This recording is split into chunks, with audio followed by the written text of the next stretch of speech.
এই বান্দারা বুঝে না আমরা পাগল। বাস্তব কথা, এরা হয় 3 ভাগের 1 ভাগ পাগল অথবা আধা পাগল। দেখবেন মনে করেন রাস্তার পাশে গাছ একটা, তো গাছের সাথে হেলান দিবে আর এমনি পাঁচটা উঠাবে। এই আধা ঘন্টা, 1 ঘন্টা, 2 ঘন্টা কোথায় যে এমনি যে গেল গা, এই লোকের কি নাই, খবর নাই। কারণ কি, সুস্থ না অসুস্থ? অসুস্থ। ও আমার যুবক ভাইরা, ফেসবুক এটা তারা আবিষ্কার করছে এই কারণেই যে এই দেশে যেন ভালো শিক্ষিত লোক তৈরি না হয়। যে ছেলে ডাক্তার হওয়ার স্বপ্ন দেখলো, সে যদি ফেসবুক ব্যবহার করে তার দ্বারা ডাক্তার হওয়া সম্ভব না। যে ছেলে ভালো ইঞ্জিনিয়ার হওয়ার ইচ্ছা করলো আর বড় টাচ মোবাইল নিল, সে পারবে ভালো ইঞ্জিনিয়ার হইতে? যেই ছেলে হাফেজ হওয়ার ইচ্ছা করলো, আলেম হওয়ার ইচ্ছা করলো, আল্লাহর ওলি হওয়ার ইচ্ছা করলো, আর ছাত্র জীবনে এসে ফেসবুকে আইডি খুললো, ইউটিউবের ভিতরে ঢুকে, নেটে ঢুকে, আল্লাহর কসম সে হাফেজ হইতে পারবে না, আলেম হইতে পারবে না, আল্লাহর ওলি হইতে পারবে না, যতক্ষণ পর্যন্ত এগুলো থেকে না সে তওবা করবে। আল্লাহ হেফাজত করেন। ও আমার মা বোনেরা, সাবধান হন। মেয়েরা কি করে জানেন? মা বাপ যখন ঘুমায় না, মেয়েরা যেগুলো স্কুলে পড়ায়, সাধারণত স্বশিক্ষাওয়ালা প্রতিষ্ঠানে পড়ে, মা বাপ ঘুমাই গেলে আপনাদেরকে গোপন তথ্য দেয়া যায়। মা বাপ ঘুমাই গেলে আস্তে মাথার কাছের থেকে মোবাইলটা নেয়, মা বাবার মোবাইল। যদি মেয়েদের হাতে মোবাইল না থাকে, ছেলেদের হাতে মোবাইল না থাকে, আস্তে মোবাইলটা, এগুলা তো ঘুমায় না। মা বাপ তো সারাদিন কাজ বাজ করছে, 8টা-9টা বাজে ঘুমাই যায়, আস্তে মাথার কাছ থেকে বা আলমারির উপরের থেকে মোবাইলটা নিয়ে দেয় মিস কল পোলার কাছে। এরপরে পোলায় দেয় কল, এরপরে বারান্দা যাইয়া, ঘরের পিছে যাইয়া, যেখানে যাওয়ার দরকার সেখানে যাইয়া বস। প্রথম তো কথাবার্তা কয় এরকম, এরপর কথা শেষ হওয়ার পরে আবার ওই মিস কল বা ডায়াল কল আবার কাইটে দেয়। মা বাবা যেন না বুঝে ডায়াল করছে বা মিস কল করছে, এগুলো কাইটে আবার শুধু শুধু মা বাবা বালিশের নিচে দিয়ে মোবাইলটা দিয়া, কাম তো সারা গেছে, বস নিয়ে এসে শোয়া। আহা, মা বাপের খবর নাই। মা বাপের অন্য পোলার শাহওয়াত পুরা করার জন্য মেয়ে পালতেছি আমরা। হ্যাঁ, অন্য পোলা আমার মেয়েরে নিয়ে হস্তি নষ্টি করবে, প্রেম ভালোবাসা করবে, ঘরের থেকে বাইর করে নিয়ে যাবে, এই জন্য আপনারা মেয়ে পালতেছেন? তাহলে মেয়েদের ব্যাপারে আপনারা সতর্ক হন না কি জন্য? হ্যাঁ, কি জন্য আমরা সতর্ক হই না? আল্লাহ আমাদেরকে সতর্কতা নসিব করেন, মেয়েদেরকে সুশিক্ষা দানের প্রতি আমাদেরকে উৎসাহ দান করেন। দেখেন, একটা মেয়েকে যদি আমরা মাদ্রাসায় পড়াই, হক্কানি হাফেজা আলেমা বানাই, ফায়দা কি? আখিরাতের ফায়দা হইল এই মেয়ে সারা জীবন যতদিন বেঁচে থাকবে ততদিন হাত উঠাইয়া উঠাইয়া আমি মা বাবার জন্য দোয়া করবে। করবে কিনা? অবশ্যই করবে। কিন্তু এই মেয়েরে মনে করেন হাফেজ বানালেন, আলেম ডাক্তার বানালেন, ইঞ্জিনিয়ার বানালেন, অন্তত মেট্রিক পাশে করালেন, এই মেয়ে তো সূরা কারাতে জানে না, কোরআনে জানে না, আমি মরার পরে এই মেয়ে কিভাবে আমার জন্য দোয়া করবে? এই তো যাই গুনাহগার, কোন গুনাহগার স্বামী, কোন ফাসিক, কোন দুনিয়াদার, কোন বিদেশি ওয়ালার ঘরের বউ হবে, নানান টাল বাহানা, নানান কষ্টের মাধ্যমে জীবন শেষ হবে। এই আমি মা বাবার কথা কয়দিন স্মরণ রাখবে? কিন্তু মেয়েকে যদি আমি নবুয়তের, নবীর ইলমের দ্বারা জ্ঞানী, শিক্ষিত করে তুলি, অবশ্যই মেয়ে আমাকে স্মরণ করবে, প্রতিদিন স্মরণ করবে, প্রতিদিন আমার আমলনামায় কিছু না কিছু সওয়াব এই মেয়ে পাঠাবেই পাঠাবে। এটা হলো আমার আখিরাতের ফায়দা। কিয়ামতের ময়দানে এই মেয়ে যদি হাফেজা হতে পারে এবং তার হেফজ রক্ষা করতে পারে সারা জীবন, আমি মা বাপ সহ 10 জন জাহান্নামী, যাদের উপর জাহান্নাম ওয়াজিব হবে, এই মেয়ে 10 জন জাহান্নামীকে জান্নাতে নিয়ে আসতে পারবে টাইনা টাইনা। আল্লাহ পাক এই অধিকার দিয়ে দিবে। কোন ডাক্তার, কোন ইঞ্জিনিয়ার, কোন মেট্রিক পাস, কোন ইন্টারমিডিয়েট পাস, বিএ পাসের ক্ষেত্রে আল্লাহ পাক এই কথা বলছেন? বলেন নাই। তার মানে কি ওই সমস্ত পড়ালেখা করানো হারাম? আমি এটা বলতেছি, হারাম বলতেছি না। আইএ পাস করানো, বিএ পাস করানো, মেট্রিক পাস করানো, ডাক্তার বানানো, ইঞ্জিনিয়ার বানানো হারাম না, বরং ফরজে কিফায়া। কেউ না কেউ তো ডাক্তার হইতে হবে, কেউ না কেউ তো ইঞ্জিনিয়ার হইতে হবে, না হলে ডাক্তারি করবে কে, না হলে বিল্ডিং বানাবে কে? ফরজে কিফায়া। এবং গাজালি রহমাতুল্লাহ আলাইহি বলছেন বাকি হারাম হলো স্বশিক্ষা হারাম। নারী পুরুষ একসাথে বসে পড়াশোনা করা এটা হারাম। মেয়েদেরকে মেয়ে শিক্ষিকারা পড়াবে, ছেলেদেরকে ছেলে শিক্ষিকারা পড়াবে। এখন এমন আইন হয়ে গেছে যে নারী শিক্ষিকা থাকবে কত পার্সেন্ট? 30% নয় 60%? 60% নারী শিক্ষিকা। নারীরা লিপস্টিক লাগাইয়া, মুখের মধ্যে ফেয়ার লাভলি লাগাইয়া, মাথার মধ্যে শ্যাম্পু লাগাইয়া, সাইজা গুজা এমন ভাবে যায়। এখন পোলাপাইন ম্যাডামের রূপ দেখবো না ম্যাডাম কি পড়ায় সেটা দেখবো। শরমের কথা কি কইতাম কোন, এমন ভাবে সাইজা যায় ম্যাডামেরা। শহরে তো টিচার নারী যারা এরা জিন্স প্যান্ট গেঞ্জি পরে যায়। শিক্ষিকা কলেজ ভার্সিটিতে লেকচার দিবে, কলেজে লেকচার দিবে শিক্ষিকা, বিবাহিতা হোক বা অবিবাহিতা হোক, জিন্স প্যান্ট আর গেঞ্জি পরে যায়। আর এটা না পড়লো অধিকাংশরাই একবারে ৮-৬ একবারে নগ্ন পোশাক পরে যায়। এখন একটা জোয়ান পোলা যার বয়স হলো 25-30 সারাদিন ইউটিউবে নিয়ে পড়ে থাকে, নেট নিয়ে পড়ে থাকে। সরকার ভার্সিটি গুলোর মধ্যে ওয়াইফাই ফ্রি করে দিছে, মানে যত আকাম কুকাম মোবাইলে দেখার দেখো, তোমাদের বিল দেওয়া লাগবে না। এগুলো টিক্স, এগুলো আমরা বাঙালিরা বুঝার সেই কি নাই, যোগ্যতা নাই আমাদেরকে। আমরা গুনায় আক্রান্ত হয়ে শেষ হয়ে যাই। ক্ষমতা যেটা সেটা যেন আমাদের হাতেই থাকে।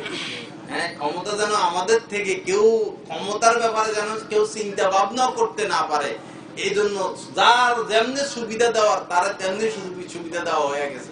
সারাদিন ওয়াইফাই এর মধ্যে ঢুকে অপকর্ম করো, তোমাদের এই ব্যাপারে কোনো টেনশন নাই, করতে থাকো। তো যাই হোক, এখন একটা বলা সারাদিন নেট দেখে আসে, উত্তেজিত, মাথা গরম। হ্যাঁ, মাথা গরম। এখন ম্যাডাম আইসে পড়াইতে, আর ম্যাডাম হইলো অশ্লীল।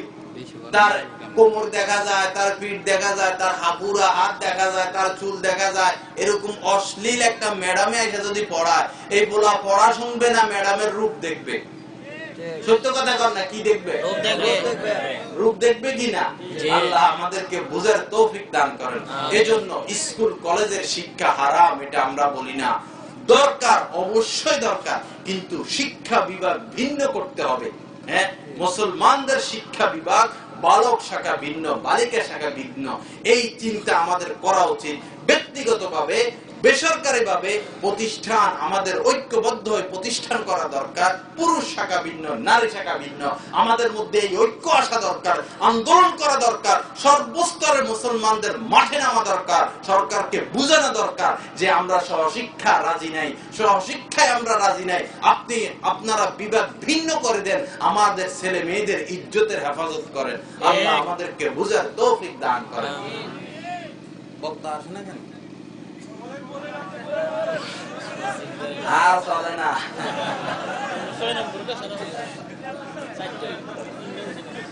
এনো 50 মিনিট সেভ করছি, এনো আরো হুজুর আসেন, হুজুর নিয়ে আসেন, গাড়ি আর চলে না। আল্লাহ আমাদেরকে হেফাজত করেন, মাফ করেন। যাই হোক বাবা, আসুন আখেরাত, আমরা আখেরাত বোঝাই। আল্লাহর রাস্তায় আমরা দল মত সব ছাড়া দিই। আমরা দেখে কি দুশ্মনী, যে এক মনে করেন একজন আওয়ামী লীগ, একজন বিএনপি, এরা দুজন এক মায়ের পেটের ভাই, দল করে দুইটা। এদের মধ্যে কোনো মহব্বত আছে? পারলে একজন আরেকজনের চোখ বাইরে করে ফেলবে, এরকম অবস্থা। দল আমাদেরকে কত নিচে নিয়ে গেল। হ্যাঁ, দল আমাদেরকে, আমরা ছোটবেলায় 3 বন্ধু ছিলাম। ছোটবেলায় এত বন্ধুত্ব ছিল আমাদের মধ্যে, আল্লাহু আকবার। 3 জন সব সময় একসাথে থাকতাম। একটু বড় হওয়ার পরে এক বন্ধু চলে গেছে বিএনপির দিকে, এক বন্ধু চলে গেছে জামাত ইসলামের দিকে, আমি এটাও না হেটাও না, আমি গেছি আরেকটার দিকে। পরে এখন এমন হইলো যে এখন বন্ধুত্ব কি, এখন একজন আরেকজনকে পারি না রাত্রে যায় জমা করে দিতে। দলের মায়া আমাদেরকে কোথায় নিয়ে গেল। আমার এক আত্মীয়র মধ্যে, জানাশোনা আত্মীয়র মেয়ে বিবাহ দিবে, তো এরা করে আমলিক। যে ছেলের কাছে বিবাহ দিবে এরা করে বিএনপি। এখন মেয়ের বাড়িতে আসতেছে, মেয়ের পক্ষ হলো কি আমলিকের পক্ষ। এরা গেট সাজাইছে, গেটের উপরে নৌকা একটা দিয়ে দিছে। এখন এরা কয় আমরা এই গেট দিয়ে ঢুকবো না।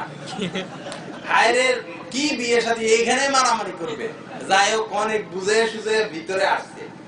দুলা যে জায়গায় উঠে বসে স্টেজ একটা করে না, এরা কি করছে, স্টেজটা কইরা দুই মাথা দিয়ে কাপড় বাইর করে নৌকা সিস্টেম করছে।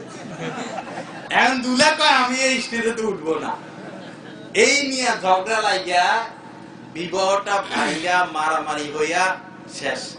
তো এই দলের টানের কারণে, অভিভাবকদের এই গোলামির কারণে মেয়েটার তো জীবন শেষ হয়ে গেল। মেয়েটা কলঙ্কি হইল কিনা, আল্লাহ আমাদেরকে হেফাজত করেন।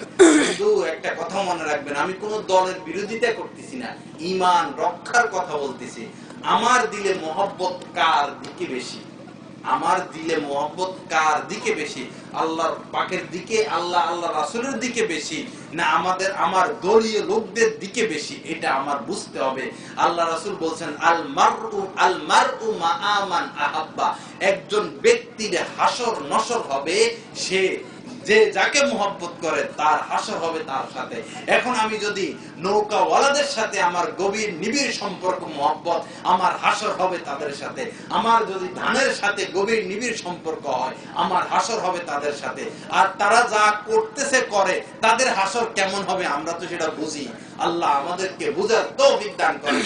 এই দিলে মহব্বত থাকবে রাসূলের প্রতি, এই দিলে মহব্বত থাকবে আল্লাহর প্রতি, এই দিলে মহব্বত থাকবে উলামায়ে কেরামের প্রতি। এক সাহাবী আল্লাহ রাসূলকে বলতেছে, ইয়া রাসূলুল্লাহ মাতা সাআ, ইয়া রাসূলুল্লাহ কিয়ামত কবে হবে? আল্লাহ রাসূল বললেন, দুর্ভোগ তোমার, তুমি কিয়ামতের খবর নিতে চাও, তুমি কিয়ামতের কি প্রস্তুতি নিয়েছো? সাহাবী বললেন, ইয়া রাসূলুল্লাহ প্রস্তুতি কিছু নিতে পারি নাই, কোনো আমল নাই, প্রস্তুতি কিছু নিতে পারি নাই, তবে আল্লাহ এবং তার রাসূলকে মহব্বত করি। সুবহানাল্লাহ। আল্লাহর রাসূল এই কথা শুনে এত খুশি হলেন। আল্লাহ রাসূল বললেন, আনতা মা'ামান আহবাবতা, তুমি যাকে মহব্বত করো তুমি তার সাথে থাকবা। সুবহানাল্লাহ। সেই জান্নাতে, সেই কিয়ামতের ময়দানে তুমি তার সাথে থাকবা। হাদিসে আসছে সাহাবারা ওই দিন এত খুশি হয়েছে, এই কথা শোনার পর এত খুশি হয়েছে, মুসলমান হওয়ার পর থেকে সাহাবারা কোনদিন এত বেশি খুশি আর হয় নাই। এখন আমি কাকে মহব্বত করি, আমি কাকে মহব্বত করি, আমার আজকেই পরীক্ষা নেওয়া উচিত।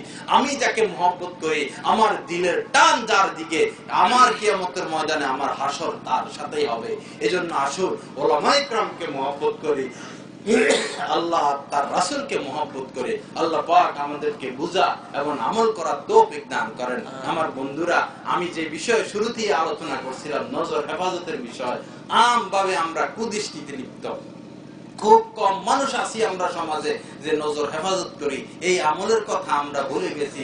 ওজিফা ঠিকই আছে, অনেকে তাহাজ্জুদ পড়ে, অনেকে ইশরাক পড়ে, অনেকে লম্বা পাগড়ি লাগা, অনেকে ফজর পড়ে, ইয়াসিন পড়ে, মাগরিব পড়ে, ওয়াকিয়া পড়ে, দান সদকা করতেছে, হজে যাইতেছে, মাসে 3 দিন লাগায়, বছরে 3 চিল্লা যায়, পীরের কাছে যায়, ওজিফা পালন করে, সব ঠিক আছে, কিন্তু নজর হেফাজতের কি নাই?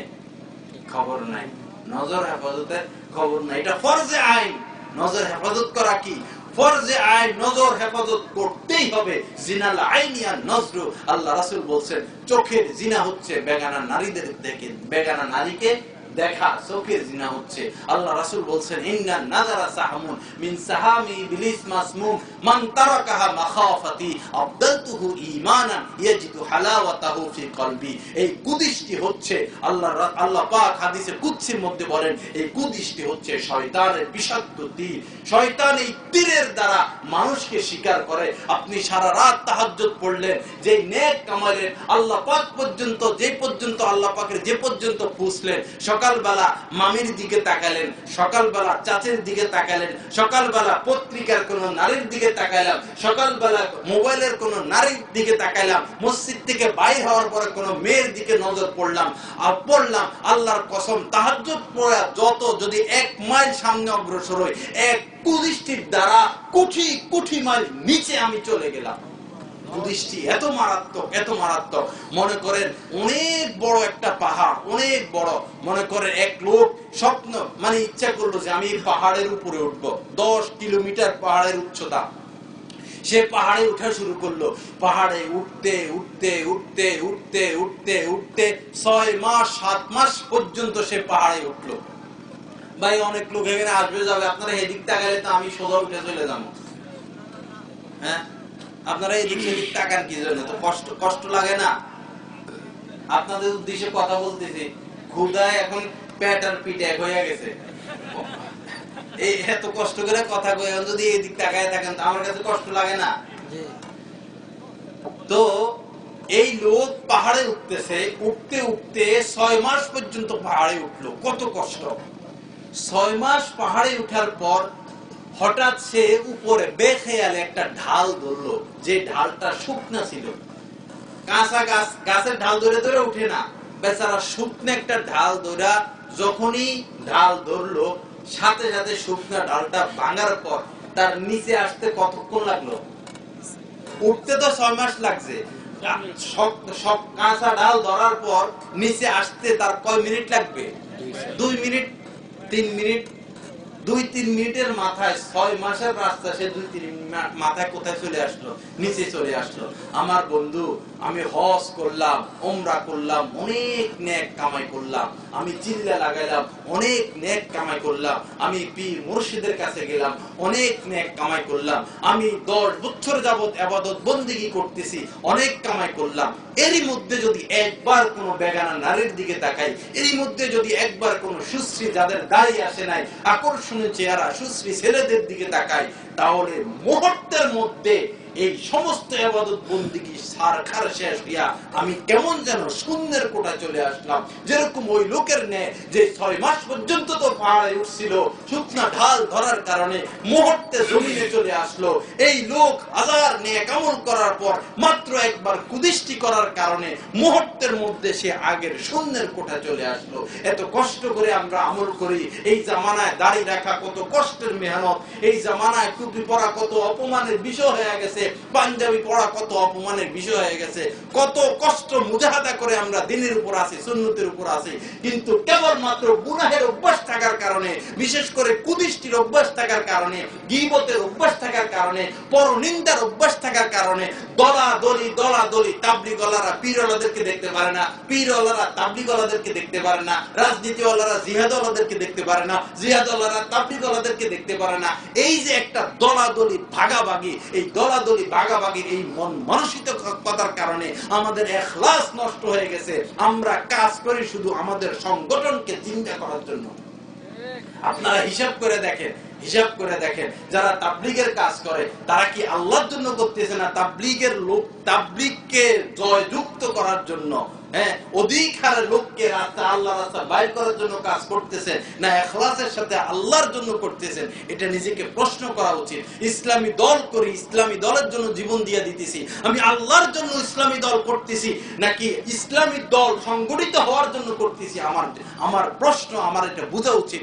ইখলাস আর নিয়্যা, ইন্নামাল আমালু বিন্নিয়াত, আল্লাহ পাক তো আমল গ্রহণ করবেন নিয়তের উপরে। আমি আল্লাহর জন্য করি না আমার সংগঠনের জন্য করি, এটা আমার বুঝতে হবে। আল্লাহ আমাদেরকে বুঝার তৌফিক দান করেন। সেটা অন্য অধ্যায়, সেদিকে আমি যাচ্ছি না। তো আসুন আমার বাবারা, আমরা গুনাহ থেকে বাঁচি, হাতে ধরে বলি, পায়ে ধরে বলি, গুনাহ এই পথে আমরা না যাই। এই জামানায় এই মুসলমানদের এই এত শততা বিভক্তর অবস্থায়, এই খারাপ পরিস্থিতিতে মুসলমান যদি আবার গুনাহ ত্যাগ করে, মুসলমান যদি আবার সুন্নতের উপর পড়ে, আল্লাহর কসম সেই উহুদে বদরে ফেরেশতারা এসে যেরকম সাহাবাদেরকে সাহায্য করেছিল, এই জামানায় আল্লাহ পাক ফেরেশতাদেরকে পাঠিয়ে আমাদেরকে সাহায্য করবেন, বিভিন্ন কাফেরদের উপরে আমাদেরকে জয়যুক্ত করবেন।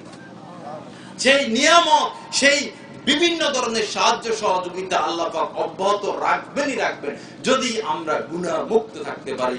আমার বন্ধু, গুনাহ মুক্ত ওই পর্যন্ত আমরা হইতে পারবো না যতক্ষণ না কোনো কামেল আল্লাহ পাকের ওলি যে গুনাহ মুক্ত থাকে তার সোহবতে না যাব, তার সান্নিধ্য গ্রহণ না করব, ওই পর্যন্ত মানুষ গুনাহ মুক্ত থাকতে পারে না। আমাদের দাদা শায়েখ হাকিম আক্তার রহমতুল্লাহ আলাইহি বলতে যে আমার যখন 16 বছর হলো, আমি আমার ভিতরের মধ্যে একটা উত্তাপ অনুভব করলাম, যৌবনের একটা উতাল পাতাল ঢেউ অনুভব করলাম। আমি নিজেকে আর কন্ট্রোল করতে পারি না, আমার শুধু গুনাহ করতে মন চায়, আমার শুধু অসৎ কাজ করতে মন চায়। আমি পেরেশান হয়ে গেলাম, আমি পাগল হয়ে গেলাম। এখন আমার কি করণীয়? তখন আমি আমার শায়েখ সেই আব্দুল গনি ফুলফুরি রহমতুল্লাহ আলাইহির সোহবতে চলে গেলাম। এই আল্লাহর ওলির সোহবতে যাওয়ার পর আমার অন্তর আত্মা শান্ত হয়ে গেল। গুনাহ করার যে আগ্রহ, এই আগ্রহ আমার মিসমার হয়ে গেল। আমার বন্ধু, এই জামানায় গুনায় যদি আমরা গুনাহ থেকে বাঁচতে চাই, একমাত্র রাস্তা কোন আল্লাহর ওলি, খাস ওলি, সে যেই লাইনে হোক, সেই তাবলীগের হোক, সেই জিহাদের হোক, সেই ইসলামী রাস্তার হোক, সেই কোন পীর সাহেব হোক, পীরের অনুসারী হোক, যে লাইনের হোক, যদি সে গুনাহ মুক্ত আল্লাহর ওলি হয়ে থাকে, তার সোহবতে যাইয়া একটু বসি, ইনশাআল্লাহ আমার অন্তরে তার সোহবতের পরশ আমার অন্তরে আসতে থাকবে। গুনাহ থেকে বাঁচতে আমার মন চাইবে। এই ছাড়া গুনাহ থেকে বাঁচার কোন রাস্তা আমাদের সামনে খোলা নাই।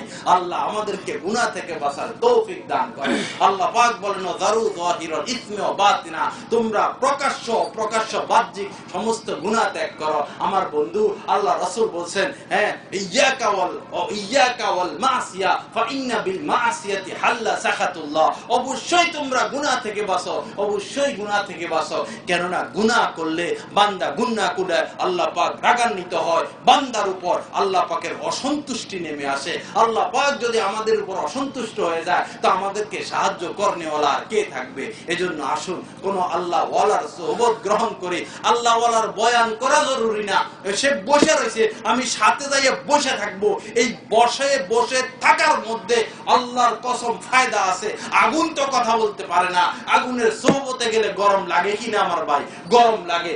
বরফ, সে তো কথা বলতে পারে না, বরফের কাছে যাইয়া বসে থাকলে ঠান্ডা লাগে। যে আল্লাহর ওলি, সে তো আশরাফুল মাখলুকাত, আল্লাহর ওলি, তার সোহবতে গেলে তার কথা শোনা লাগবে না, বয়ান শোনা লাগবে না, তার কাছে চুপচাপ বসে থাকলে আগুনের কাছে গেলে যেমন গরম লাগে, বরফের কাছে গেলে যেরকম ঠান্ডা লাগে, আল্লাহর ওলিদের সোহবতে বসলে আমার অন্তরাত্মা শীতল হতে থাকবে, আমার অন্তর থেকে দুনিয়া বাইর হতে থাকবে, গুনাহ থেকে আমি বাঁচতে পারবো। কিন্তু আমরা দৌড়ে এই সোহবতের ফায়দা কম পাবো, কারণ গুনাহ করতে করতে পশমের গোড়ায় গুনাহ, অন্তরাত্মা আমাদের কালো হয়ে গেছে গুনাহ করার কারণে। এজন্য সোহবতের আসরও আমাদের আস্তে আস্তে হবে। যে যত বড় পাপী তার ইসলাহ, তার চিকিৎসা একটু দেরিতে হবে। এজন্য আমরা সোহবত ত্যাগ না করি। যাকে ভালো লাগে, যেখানে ভালো লাগে, চরমোনায় ভালো লাগলে চরমোনায় যান। মুফতি জাফর সাহেব এই দেশে মেহনত করে, মুফতি জাফর সাহেবের সোহবতে যান। মুফতি চিশতি সাহেব এই এলাকায় আসে, উনার সোহবতে যান। মাওলানা ইসমাইল সাহেব আছে, উনার সোহবতে যান। যার কাছে ভালো লাগে, যদি আল্লাহর ওলি হয়, তার সোহবতে যাইয়া একটু বসেন, দেখবেন কি কোন জগতে আমি প্রবেশ করলাম। মুসলমান দলে দলে সোহবতের বিষয়টা ভুলে গেল। সেই নবীর যুগের সেই আমল, সাহাবারা বিভিন্ন জায়গায় বিক্ষিপ্ত থাকতেন, ঘরে ঘরে বাড়িতে থাকতেন। আল্লাহ রাসূল মসজিদে নামাজ পড়ানোর পর বসতেন, সাহাবারা বিভিন্ন দূর দূরান্ত থেকে আল্লাহ রাসূলের সোহবতে আসার জন্য ছুটে আসতো, বসে থাকতেন। হয়তো কখনো কথা বলতেন, কখনো চুপ করে বসে থাকতেন। তো সাহাবারা এই বসে সাহাবা হয়ে গেলেন। তাদের দিলের মধ্যে তাকওয়া চলে আসছিল। কিন্তু আজ সেই সোহবত আমরা ভুলে গেছি। আমরা কোন আল্লাহ ওয়ালার সোহবতে না যাওয়ার কারণে গুনাহ থেকে বাঁচার হিম্মত আমাদের অর্জন হয় না। আল্লাহ আমাদের সকল আল্লাহ ওয়ালাদের সোহবত অর্জন করার তৌফিক দান করেন। আমাদের অন্তরে আত্মার 10টা রোগ আছে। ইমাম গাজালী রাহমাতুল্লাহ আলাইহি বলেন, এই আত্মার 10টা রোগের ইসলাহ করে নেওয়া, চিকিৎসা করে নেওয়া সকলের উপর ফরজে আইন। আল্লাহ ওয়ালাদের সোহবতে যাইয়া তাদেরকে বলে আমাদের আত্মার এই 10টা রোগের ইসলাহ করে, চিকিৎসা করে, এরপরে যেন আমরা মরতে পারি। আল্লাহ আমাদের সকলকে এই কথাগুলোর উপর আমল করার তৌফিক দান করেন। ওয়া আখির দাওয়ানা আলহামদুলিল্লাহি রাব্বিল আলামিন।